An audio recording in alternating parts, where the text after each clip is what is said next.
चलिए, आज हिंदुओं की संघर्ष गाथा नाम की इस किताब के तर्कों को समझने की कोशिश करते हैं। देखते हैं कि ये कहानी हमें कहाँ ले जाती है और इसकी परतें खोलने पर क्या सामने आता है। इस पूरी कहानी की शुरुआत होती है टू नेशन थ्योरी से। मतलब ये वो आइडिया था कि हिंदू और मुसलमान ये दो अलग अलग कौमें हैं जिनका एक साथ रहना भाई बहुत मुश्किल है, और इसी सोच को विभाजन की असली जड़ बताया गया है।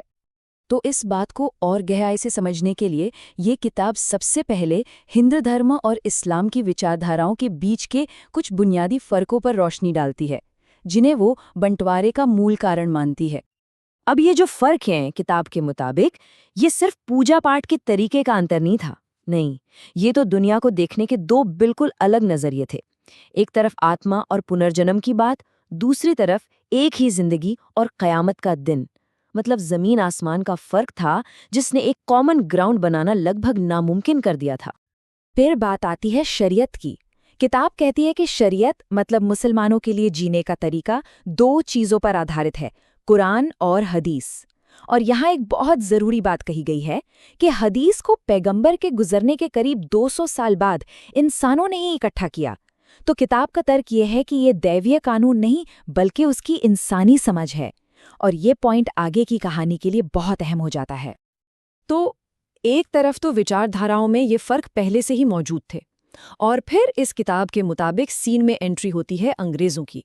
उन्होंने इन सामाजिक दूरियों को पकड़ा और उन्हें एक पक्की राजनीतिक शक्ल दे दी। कह सकते हैं कि उन्होंने आग में घी डालने का काम किया। ये टाइमलाइन दिखाती है कि कैसे इस किताब के मुताबिक अंग्रेजों ने धीरे धीरे एक एक करके समाज को बांटने वाले कदम उठाए।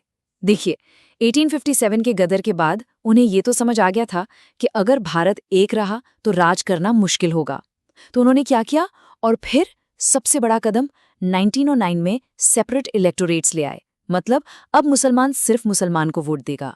बस यहीं से राजनीतिक बंटवारे की नींव पक्की हो गई। और मामला सिर्फ अलग वोटिंग सिस्टम का नहीं था। किताब एक चौंकाने वाला आंकड़ा देती है। यूपी में जहां मुसलमान आबादी का सिर्फ 14% थे, उन्हें 50% सीटें दे दी गईं। मतलब साफ था, ये सिर्फ प्रतिनिधित्व नहीं था, ये एक समुदाय को दूसरे के खिलाफ खड़ा करने की सोची समझी रणनीति थी। तो भाई राजनीतिक जमीन तो तैयार हो चुकी थी।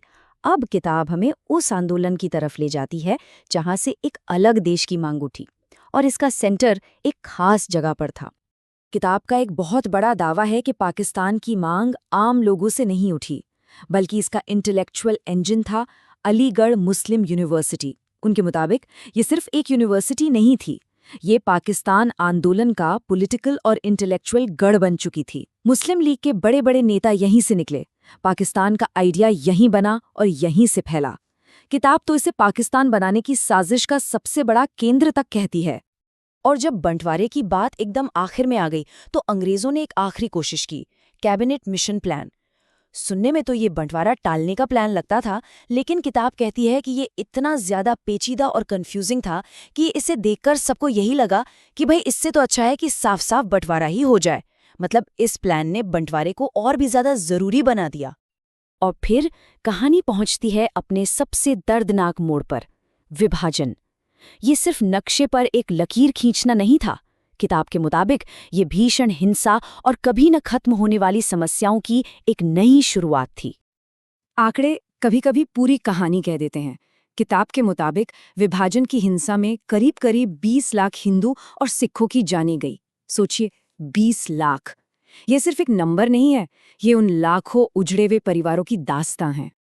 नफरत किस हद तक फैल चुकी थी इसका अंदाजा इस एक किस्से से लगाया जा सकता है जिसका जिक्र किताब में है। एक पाकिस्तानी सैनिक ने चेक पॉइंट पर एक आदमी को गोली मार दी। बाद में पता चला कि वो एक मुस्लिम मेजर था। जब पूछा गया तो सैनिक का जवाब था, अरे मुझे लगा कि वो हिंदू था।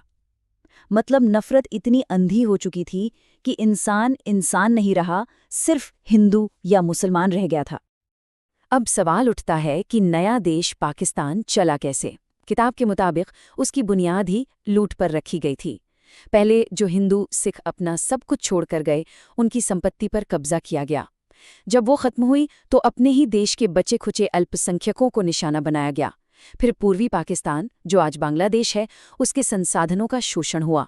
और जब ये सब भी नाकाफी हुआ तो कभी अमेरिका तो कभी अरब देशों से मदद के सहारे देश चला। तो ये तो हुई बनने की कहानी, लेकिन इस बंटवारे की विरासत क्या रही? इसका असर आज भी हम पर, पूरे उपमहाद्वीप पर कैसे पड़ रहा है? चलिए अब आखिरी हिस्से में इसे देखते हैं। किताब 1947 के बाद दोनों देशों के रास्तों की तुलना करती है। एक तरफ पाकिस्तान, जो हमेशा अपनी पहचान के संकट से जूझता रहा कि वो एक इस्लामिक देश है या एक मॉडर्न देश, और दूसरी तरफ भारत, जिसके सामने अपनी चुनौतियां थीं। कश्मीर में आतंकवाद, घुसपैठ की समस्या और वोट बैंक की राजनीति जो किताब के मुताबिक देश को कमजोर करती रही। मतलब लकीर तो खिंच गई, पर संघर्ष खत्म नहीं हुआ। तो इस किताब का जो सबसे बड़ा टेक अवे है वो ये है कि ये विभाजन को किसी कहानी का अंत नहीं मानती, बल्कि ये उससे एक बहुत पुराने संघर्ष का बस एक नया चैप्टर मानती है। और ये हमें एक बहुत बड़े सवाल के साथ छोड़ जाती है। क्या ये कहानी वाकई खत्म हो चुकी है, या हम आज भी जाने अनजाने उसी कहानी को जी रहे हैं?